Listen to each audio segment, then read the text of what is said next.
पैसा बनाना बहुत आसान है, मुश्किल क्या है मालूम? मुश्किल है पहचान बनाना।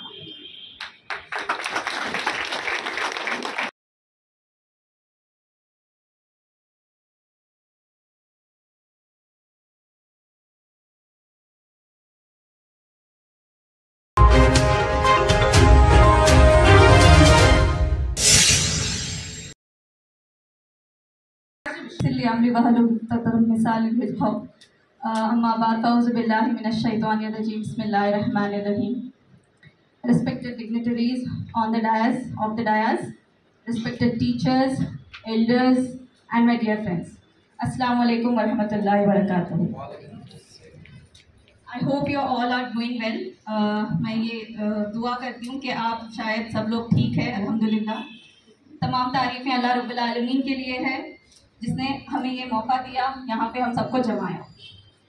इतना बड़ा जो ऑर्गेनाइजेशन है कर्नाटका स्टेट गवर्नमेंट मुस्लिम एम्प्लॉयज़ वेलफेयर एसोसिएशन, तो मैं ये समझ सकती हूँ कि इतना बड़ा ऑर्गेनाइजेशन खड़ा करने के लिए ये रातों रात की बात नहीं है। इसमें मेहनत लगी होगी।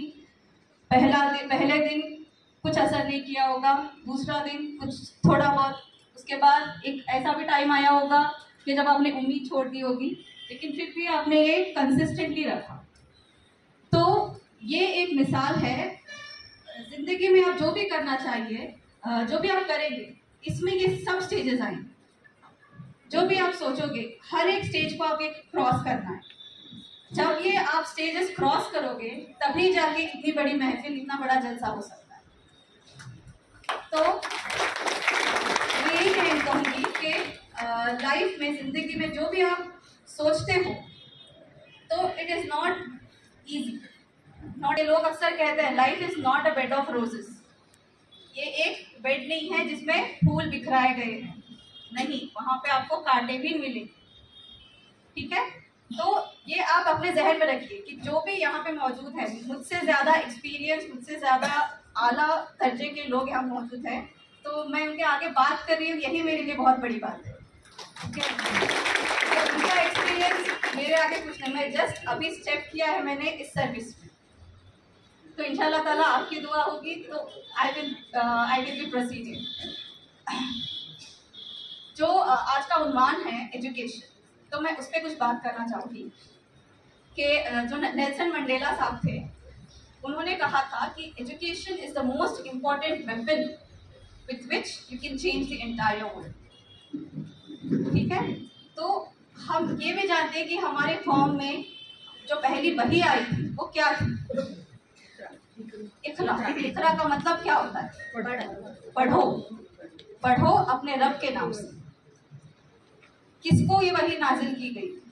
हुजूर सल्लल्लाहु अलैहि वसल्लम, जो पढ़ना लिखना नहीं जानते, तो उनसे ये कहा गया था कि आप पढ़ो बिना डरे, अल्लाह का नाम लेकर पढ़ो। तो पहली वही जब आई थी, पहली वही दौलत पे नहीं थी, पहली वही किसी और चीज पे नहीं थी, किस पे थी? पढ़ने के ऊपर, तालीम, इल्म के ऊपर, राइट। तो जब इसका इम्पोर्टेंस आपको नजर आ रहा है, तो हमारी कौम, या फिर अब हमारी कौम है हिस्ट्री में कोई और कौम, ठीक है, तो हमारी कौम क्यों पीछे हट रही है इस चीज? हमारी कौम इस चीज से पीछे क्यों हट रही है? क्यों इतना सोचा जाता है एजुकेशन में इन्वेस्ट करने के लिए?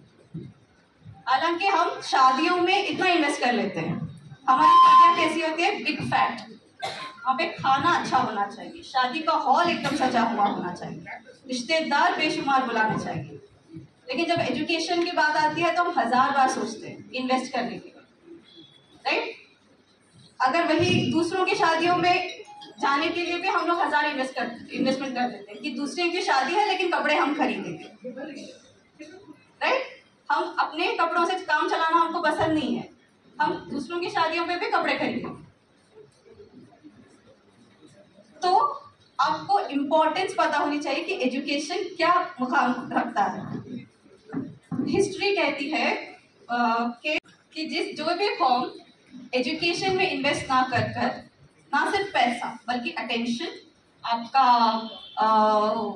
क्वालिटी ऑफ टाइम जो भी है, इन्वेस्ट ना कर कर किसी और चीज़ में कर रही है, तो वो जाहिलियत की तरफ बढ़ती है, ना कि रोशनी की तरफ। जैसे सर ने कहा कि education is that thing which takes you from the darkness towards light. तो ये हिस्ट्री कहती है। अब हिस्ट्री से हमको सीखना एक अक्लमंद की निशानी है। अगर आप उससे भी नहीं सीख रहे, आप खुद ठोकर खाना चाहते हैं, तो ये अक्लमंद की निशानी नहीं है। खासकर टीचर्स जो है एक फाउंडेशन डालते हैं। कोई भी आदमी, कोई भी सक्सेसफुल पर्सन हो, अगर मैं यहाँ खड़ी हूँ तो मैं इसका श्रेय भी जो है अपने टीचर्स को ही दूंगी कि अगर वो नहीं होते तो इंफॉर्मेशन हमें हर कहीं से मिल जाती है। आप ओके गूगल कहिए, इंफॉर्मेशन मिल जाएगी आपको, ठीक है। इंफॉर्मेशन नहीं देते टीचर्स एक ऐसा फाउंडेशन सेट करते हैं जो पूरी जिंदगी जो है वो एक इंसान को इंसान बना देते हैं। बच्चे पैदा होते ही 3.5 साल की उम्र में स्कूल में भर्ती किया जाता है, राइट, फ्रॉम केजी नर्सरी। उसके पूरा ऑलमोस्ट आधा दिन बच्चे जो है स्कूल में टाइम स्पेंड करते हैं अपना। तो उनकी हर एक पर्सनालिटी का उनका ट्रेट जो कैरेक्टर है वो वहीं से बिल्डअप होता है। तो टीचर्स की ये ज़्यादा रिस्पॉन्सिबिलिटी है कि वो उन बच्चों को जो आपके स्कूल में आ रहे हैं उनको अपने बच्चों की तरह, बल्कि उससे भी बढ़कर उनको केयर करें। एंड अल्हम्दुलिल्लाह कर्नाटका एक ऐसा स्टेट है जहाँ पे टीचर्स ने बहुत अच्छा काम किया है। इसी की वजह से यहाँ के बच्चे जो निकलते हैं वो आला दर्जे के निकलते हैं। यहाँ के बच्चे जो है हर एक फील्ड में आपको मिलेंगे, right from engineers to doctors to medical professionals, astronauts भी है। बहुत सारे अलग अलग फील्ड में जो है यहाँ के बच्चे अच्छा परफॉर्म कर रहे हैं। तो ये टीचर्स का ही, भले उनको रिकग्निशन मिले ना मिले, लेकिन मैं ये समझती हूँ कि उनका रिकग्निशन है होना चाहिए, हर एक स्टेप पे होना चाहिए। प्लस नॉट जस्ट इन्फॉर्मेशन, जो एक कैरेक्टर बिल्डिंग का एक थीम होता है वो वहीं से निकलता है। अगर आपके टीचर्स आपको सिर्फ लेसन जो है बुक में वो सिर्फ पढ़ा के चले जाएं, तो हम जो बने हैं आज, जो भी इंसान की क्वालिटीज़ है वो उभर के नहीं आएंगी। इंसान की क्वालिटीज़ को निकालने के लिए टीचर एक अच्छा टीचर ही होना चाहिए। वो एक अच्छा टीचर ही होगा जो उसकी क्वालिटीज़ उसको दिखाएगा, एक बच्चे को उसकी स्ट्रेंथ को जो है उसको पहचानेगा, उसकी वीकनेस को पहचान कर उसको मॉडिफाई करेगा। ये एक अच्छी टीचर की सलाहियतें हैं। एंड अल्हम्दुलिल्लाह कर्नाटका में ऐसे बहुत सारे टीचर्स हैं, right from Kannada medium, Urdu medium, English medium, no doubt. Medium बस एक लैंग्वेज जो है बस मीडियम है इंफॉर्मेशन एक्सचेंज का। अगर मैं कुछ कह रही हूँ, अगर आपको समझ में आ रहा है, डन। ना उर्दू, ना इंग्लिश, ना कन्नड़ा। इंग्लिश अच्छी लैंग्वेज है, बड़े बड़े लोग बात करते हैं, नथिंग, ऐसा कुछ नहीं है। अगर आपको इंग्लिश नहीं आ रही है, अगर आप उर्दू में बोलना चाहते हो, बहुत अच्छी बात है। बस ये होना चाहिए कि सामने वाला इंसान आपको समझ पा रहा है, ठीक है। अगर आपको इंग्लिश नहीं आती तो आप झिझक, बात करने में बिल्कुल नहीं झिझकोगे, ऐसा कुछ नहीं। लेकिन इट डज नॉट मीन कि आप इंग्लिश नहीं सीखोगे, आपको सीखना चाहिए, ठीक है। आपको सीखना चाहिए ताकि अगर आपको कोई इंग्लिश बात करने वाला बंदा मिल जाए तो आपको वो एटलीस्ट समझ में आना चाहिए, राइट। तो आपको अगर इंग्लिश नहीं आ रही है, नथिंग टू वरी, लेकिन सीखना चाहिए। सीखने कोई उम्र नहीं होती, ना सीखने की कोई बाउंड्री होती है। स्काई इज द लिमिट, आप जितना चाहोगे उतना सीख सकते। आपको आपका गोल क्या है, आप एक गोल सेट करो। कैसा गोल? छोटा मोटा गोल बिल्कुल मत सोचिए, ठीक है। छोटे गोल्स वो आप आराम से अचीव कर लोगे। आप जब भी आप कोई गोल सेट करेंगे तो एक बड़ा एम होना चाहिए। आप ये बिल्कुल मत सोचिए कि मैं किस शहर से आती हूँ, मेरा इकोनॉमिक बैकग्राउंड क्या है, मेरा सोशल बैकग्राउंड क्या है, कि मेरी मम्मी पापा अलाउ करेंगे नहीं करेंगे, क्या हमारे पास इतने पैसे हैं नहीं है। नहीं, आप खुद क्या सोचते हैं कि मैं क्या बनना चाहती हूँ। जब भी मैं किसी व्यक्ति को, पर्सनालिटी को देखती हूँ टीवी पे, तो वो मुझे इंस्पायर करता है नहीं करता है, ठीक है। आपका गोल इतना बड़ा होना चाहिए। मेरा गोल, मैंने यूपीएससी इसलिए चुना क्योंकि इसको इंडिया का टफेस्ट एग्जाम मानते हैं। मैं नहीं चाहती, मैं अगर चाहती तो छोटे मोटे एग्जाम्स क्रैक करके गवर्नमेंट में जा सकती थी, राइट। लेकिन मैंने इसीलिए चुना क्योंकि इसको इंडिया का टफेस्ट एग्जाम कहते हैं। एंड मैं देखना चाहती थी ये कितना टफ है, कि जितना टफ इसको कह रहे हैं ये कितना टफ है, इसकी गहराई कितनी है। तो ऑब्वियसली जब मैंने पहला अटेम्प्ट दिया मेरा 2020 में, मैं ग्रेजुएशन हुआ 2019 में, 2020 में मैंने जब पहला अटेम्प्ट दिया, I could not clear prelims. इसमें 3 स्टेजेस होते हैं, एक प्रीलिम स्टेज, एक मेंस, एक पर्सनल इंटरव्यू। तो मेरा पहला स्टेज पे मेरा नहीं हुआ। तब समझ में अच्छा बहुत गहरा है। तो तब रियलाइज हुआ कि सच में इसको टफेस्ट एग्जाम माना जाता है, लेकिन ये अनडूएबल नहीं है। ऐसा नहीं है कि ये कर ही नहीं सकते। लोग हाथ छोड़ देते हैं कि नहीं भाई बहुत टफ है, हम नहीं करेंगे इसको, हम आरामती चाहते हैं, ठीक है। लेकिन अगर आपके अंदर वो करेज है, करेज ऑफ कन्विक्शन हम कहते हैं, कि अगर आपके अंदर वो कन्विक्शन है कि मुझे करना ही है, अगर आपके अंदर वो जिद है, तो वो जिद जो है आपको मेहनत करवाएगी। आपको कोई कहेगा नहीं आके, आपको अपने पेरेंट्स, आपको अपने रिश्तेदार आके नहीं कहेंगे कि पढ़ो, आप खुद ब खुद पढ़ने लगो, क्योंकि आपके अंदर वो जिद है। भले ही आप उनसे एडवाइस ले सकते हो, भले आप उनसे सजेशंस ले सकते हो कि क्या करना है, कैसे करना है, कहाँ पढ़ना है, लेकिन करोगे आप खुद ही, ठीक है। जो भी आप डिसाइड करो, पहले आप एक गोल बड़ा होना चाहिए, उसके बाद जो मेहनत होगी वो आप करोगे, वो आपके अम्मी अब्बा नहीं करेंगे। आजकल हम देख रहे हैं कि बच्चों को इतनी सहूलतें दी गई, इतनी सहूलतें दी गई कि सब कुछ अम्मी अब्बा ही कर लेते हैं, एंड बच्चों को सिर्फ पढ़ना है एंड वो भी नहीं कर पाते, राइट।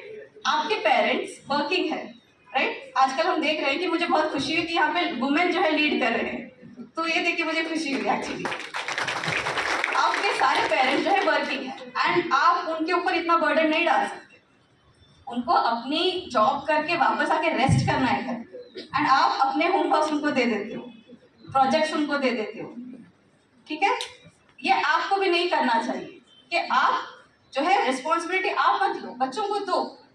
ये मत समझो कि उनके अंदर कैपेसिटी नहीं, बिल्कुल नहीं। चिल्ड्रन जो है आजकल के जनरेशन के खासकर, उनके अंदर इतनी कैपेसिटी है, इतना अंदर उनके अंदर पोटेंशियल है कि हम उसको डिस्कवर नहीं कर पाते। जैसे मेरे एक दीदी का बेटा है, वो क्या करता है, he is just 1 year 2 months, ठीक है। एंड जब भी उसको मोबाइल दिया जाता है तो यूट्यूब का वीडियो जब आता है तो वो स्किप ऐड करके रहता है ना, उसको वो भी दबाना आता है, वो स्किप ऐड करके वो यूट्यूब का वीडियो देखेगा, उसको ऐड देखना बिल्कुल पसंद नहीं है। तो देखिए कितनी कैपेसिटी है। अब ये अच्छी बात नहीं है, लेकिन इतनी कैपेसिटी है। अब इस कैपेसिटी को अगर आप हार्नेस करोगे, इस पोटेंशियल को आप हार्नेस करोगे, इसको एक अच्छी तरीके से मोल्ड करोगे, तो वो बच्चा कहाँ नहीं जाएगा, तो बच्चा क्या नहीं बन पाएगा।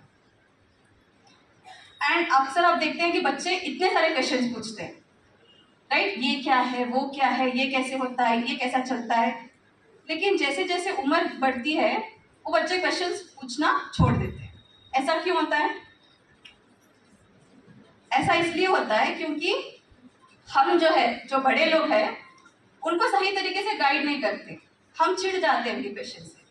हम कहते हैं कि कितने सवाल पूछोगे। सवाल पूछना बहुत अच्छी बात है। आप भी टीचर्स कहते हो अपने बच्चों के सवाल पूछो, लेकिन जब तक वो बच्चे बड़े होते हैं उनकी वो सलाहियत चली जाती है, वो सवाल पूछना ही छोड़ देते हैं। जो भी आता है वो उसको एक्सेप्ट कर लेते हैं। लेकिन सवाल पूछना एक अच्छी बात है जो बचपन से आ रही है, लेकिन हम उनको डरा धमका के वो सलाहियत जो है उसकी खत्म कर देते हैं। एक फिलांथ्रोपिस्ट है मार्गरेट मीड, वो कहती हैं कि do not teach your children what to think, but teach your children how to think. कि क्या सोचना है ये मत सिखाइए अपने बच्चों को, बल्कि ये सिखाइए कि कैसे सोचना है, किस तरीके से सोचना है, किस एंगल में सोचना है। अगर कोई बच्चा गाड़ी देख के उसको अच्छा लग रहा है या फिर उसको फैसिनेटिंग लग रहा है तो वो पूछेगा कि ये गाड़ी कैसे चलती है, कहाँ चलती है। अगर आप उसको वहीं पे डरा धमकाओगे तो वो अगली बार सवाल पूछने से डरेगा और चुप रह जाएगा। अगर कुछ घर पे कुछ बात चल रही है, अगर कोई लड़की फॉर दैट मैटर उसमें इंटरफियर करती है तो हम उसको क्या करते हैं, डरा धमका के चुप करा देते हैं कि आप इस मामले में मत पड़िए। तो वो उनकी सोचने की सलाहियत जो है खत्म हो जाएगी, तो वो उस एंगल में सोचेंगे ही नहीं।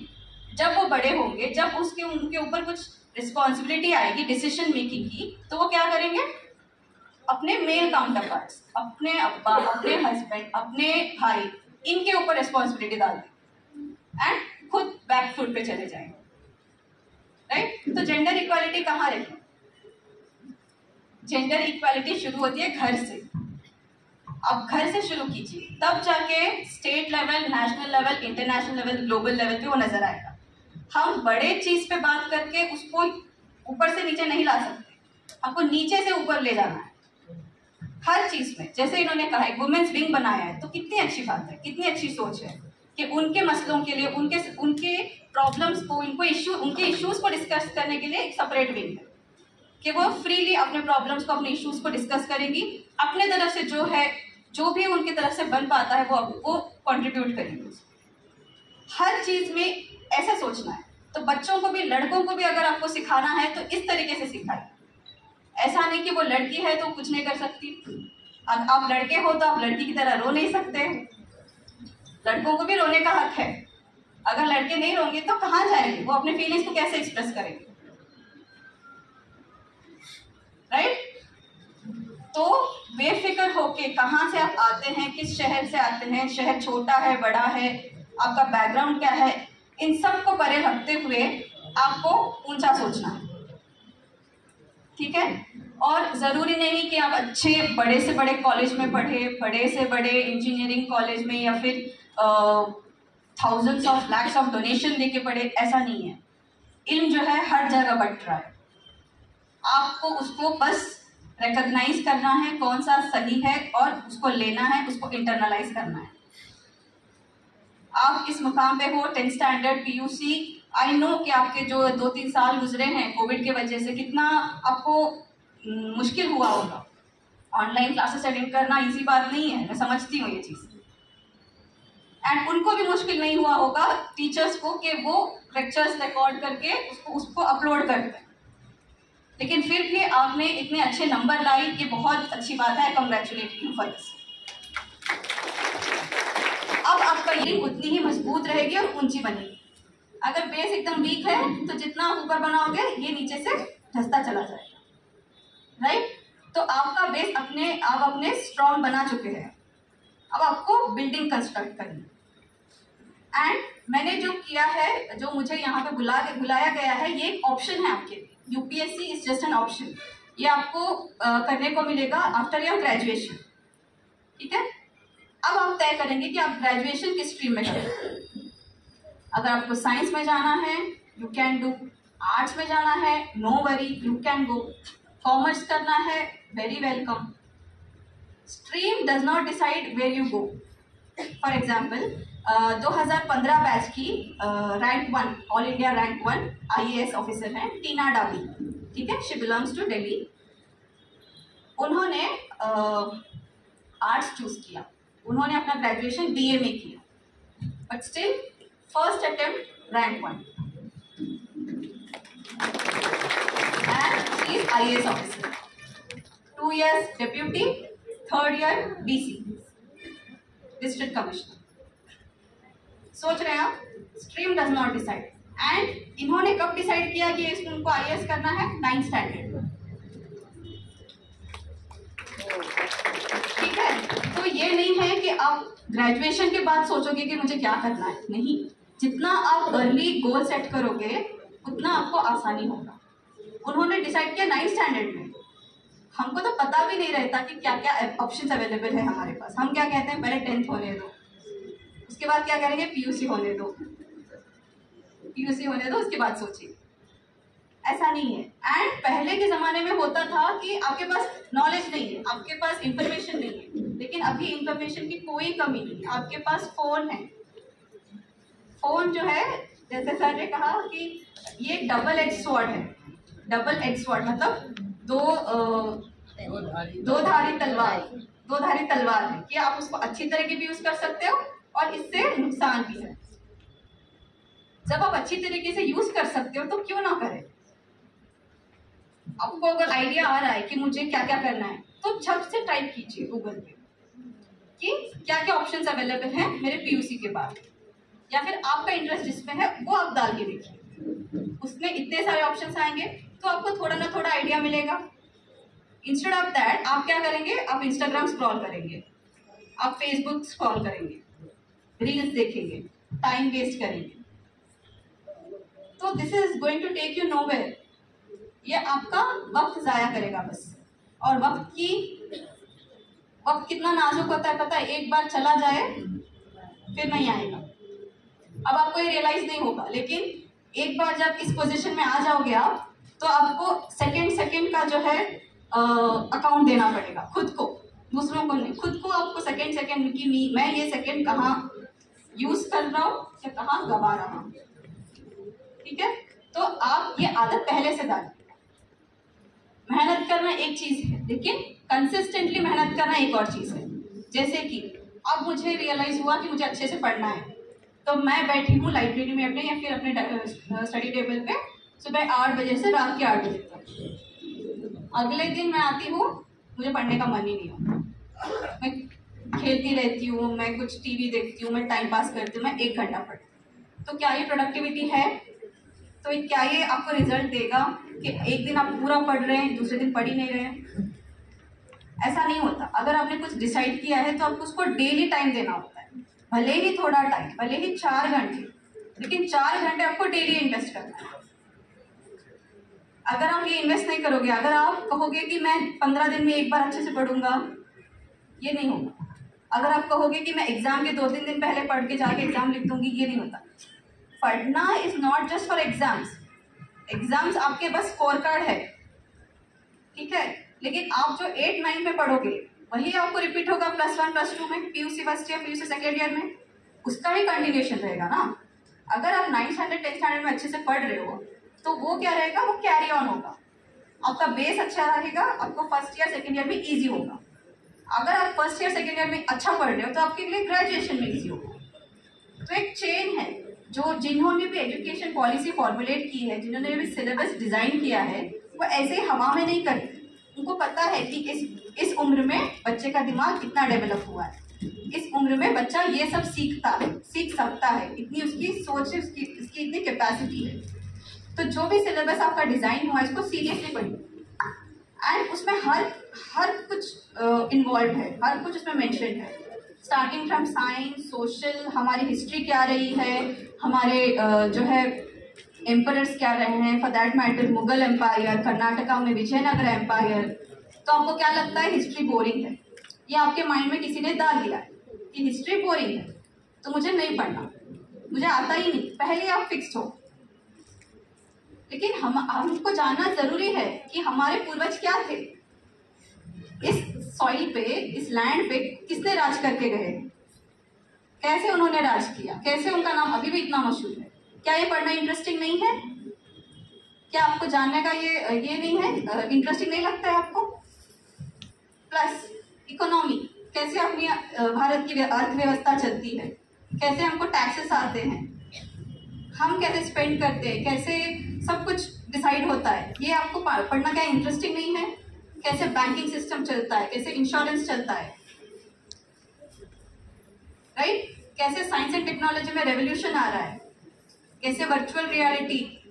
हम देखते हैं कि जो गेम्स होते हैं, बस आपको मास्क पहनना होता है, गॉगल लगाना होता है, एंड आप एक दूसरी दुनिया में हो। ये टेक्नोलॉजी का रेवोल्यूशन है, राइट? तो आप ये सब कुछ जानने का आपको हक है, एंड आपको जानना भी चाहिए। आप अपने इंफॉर्मेशन को सिर्फ बुक्स तक लिमिटेड नहीं रखोगे। This is your proper age. मैं 10th स्टैंडर्ड है, पीयूसी है, इसलिए कह रही हूँ कि this is your proper age कि you need to explore the things, whether और does not matter which field you're going. If you're going to science and still if you have interest in arts, definitely you can do that. भले ही वो आपके exam में count नहीं होगा, लेकिन आपका interest तो फेच होगा, राइट? आपको नॉलेज तो मिलेगी, एंड जो नॉलेज मिलती है वो कभी वेस्ट नहीं होगी। मैं कह रही हूँ आपसे, कहीं ना कहीं, कभी ना कभी आपको वो नॉलेज हेल्प होगी। यूपीएससी एग्जाम में एक क्वेश्चन आया था कि ये बहुत फनी क्वेश्चन था, लेकिन it was for 2 marks. Prelims exam में आया था कि कुकर के अंदर जो खाना पकता है वो किसके ऊपर डिपेंड होता है? तो 3 ऑप्शंस थे।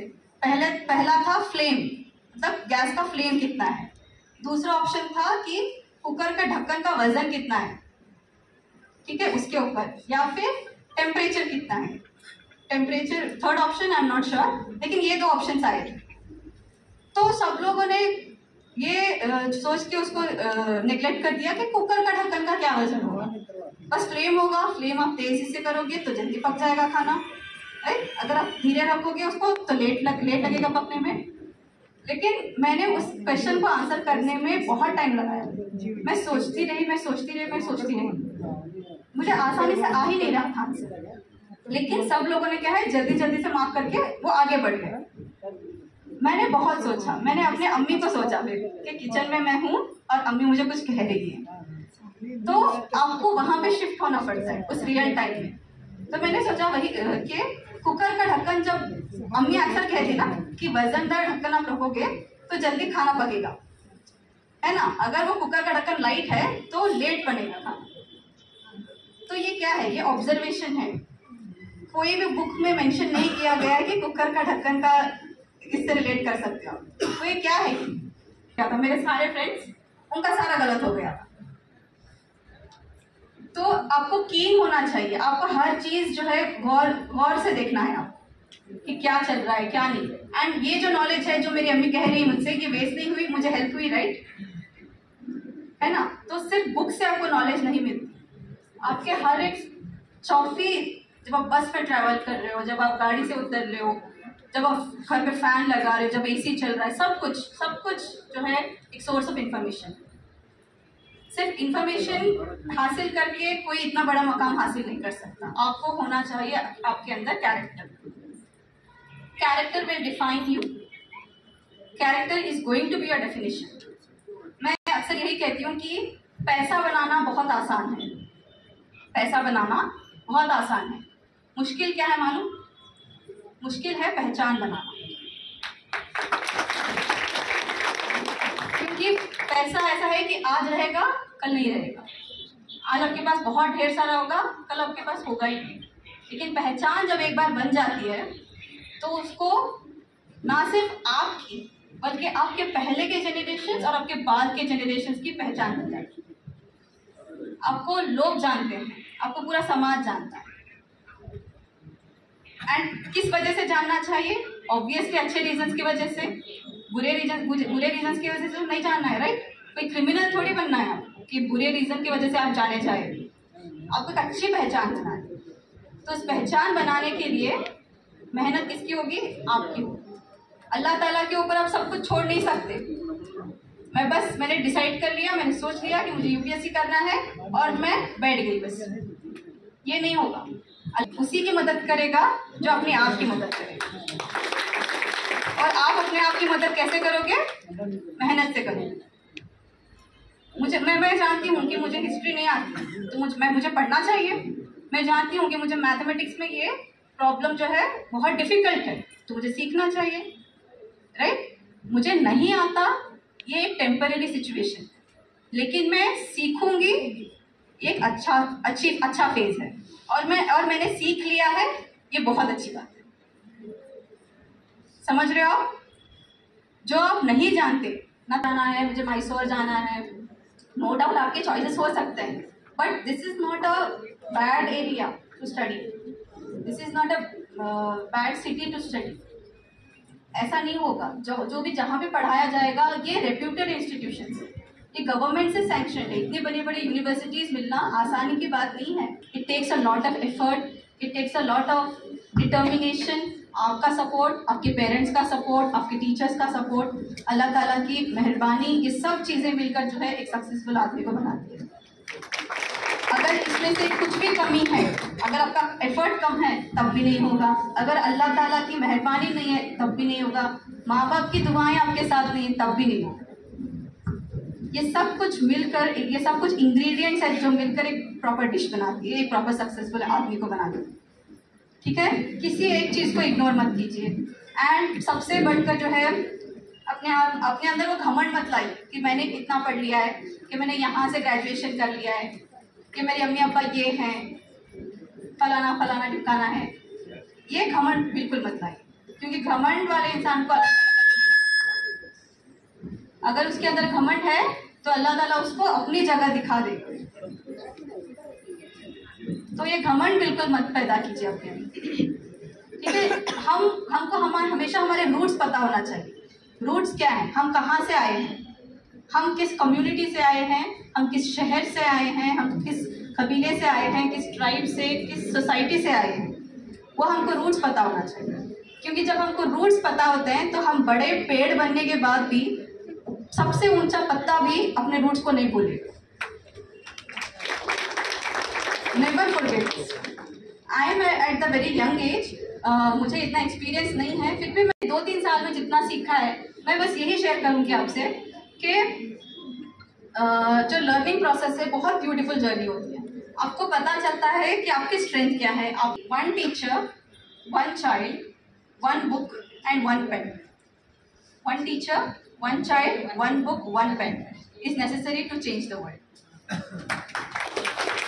It's necessary and it is sufficient to change the world. बस ये 4 चीजें एंड पूरी दुनिया बदल सकती है। कर्नाटका गवर्नमेंट, कर्नाटका सरकार जो है, no doubt it is doing very well in economic terms, it is one of the prosperous state in South India, but still social indicators में कम है। भूखमरी बहुत ज़्यादा है, इन्फेंट मोर्टेलिटी रेट, जो बच्चे पैदा होते ही मर जाते हैं, मैटरनल मोर्टेलिटी रेट, जो प्रेगनेंसी के दौरान औरतें मर जाते हैं, ये बहुत है। पॉवर्टी बहुत है यहाँ पे, हंगर बहुत है। ये सब क्यों हो रहा है? ये सब इसलिए हो रहा है कि एजुकेशन तो है हमारे अंदर, लेकिन वो कन्विक्शन नहीं है, वो करेज नहीं है, वो कैरेक्टर नहीं है कि हम उस चीज़ को सबको उसको बांट दें। इनकम इनइक्वालिटी जिसे कहते हैं, एक बहुत रिच है, एक बहुत पुअर है, एक समान नहीं, इनकम इनइक्वालिटी कहते हैं उसको। तो ये सब कैसे होगा? When you add morals, when you add value education in your education system. जो नेशनल एजुकेशन पॉलिसी आई है that is stressing on this part कि आपके अंदर मॉरल्स आने चाहिए। वरना क्या हो रहा है, इतने सारे क्राइम रेट क्यों बढ़ रहे हैं, इतने सारे रेप केसेस क्यों आ रहे हैं? क्योंकि 8th स्टैंडर्ड के बच्चों, मुंबई में एक केस हुआ कि 8th स्टैंडर्ड के लड़का है, वो अपने क्लासमेट्स का रेप कर देता है। हमको तो 8th स्टैंडर्ड में कुछ पता ही नहीं था। ये नॉलेज कहाँ से आई है बच्चों? ये मिस इन्फॉर्मेशन, आप उनको नॉलेज दे रहे, ये अलग अलग जगह से आई है। जब इंटरनेट से हम लोग इंफॉर्मेशन को रेगुलेट नहीं कर पा रहे हैं, then we are failing on big terms. जो जिस क्वालिटी की इंफॉर्मेशन आनी चाहिए वो इंफॉर्मेशन आप उनको पहुंचाओ, कि अच्छी चीजें बताओ। जैसे इतना इजी है एक्सेस करना, गलत को नहीं चाहिए। हमको चाहिए हमारी तरक्की टीवी से नहीं होगी, हमारी तरक्की बिल्कुल भी नहीं होगी टीवी से। आप चाहे टीवी का कनेक्शन निकाल दीजिए, दैट इज वेरी गुड। जो भी अच्छी चीजें मिल रही हैं आपको वो देखिए। नो डाउट समाज में बहुत सारी बुराइयां हैं, बट उन बुराइयों को अगर आप फोकस करोगे तो अच्छाइयाँ कभी नजर नहीं आएंगी। शुक्रिया सर, आप सबका शुक्रिया and thank you for all the young minds.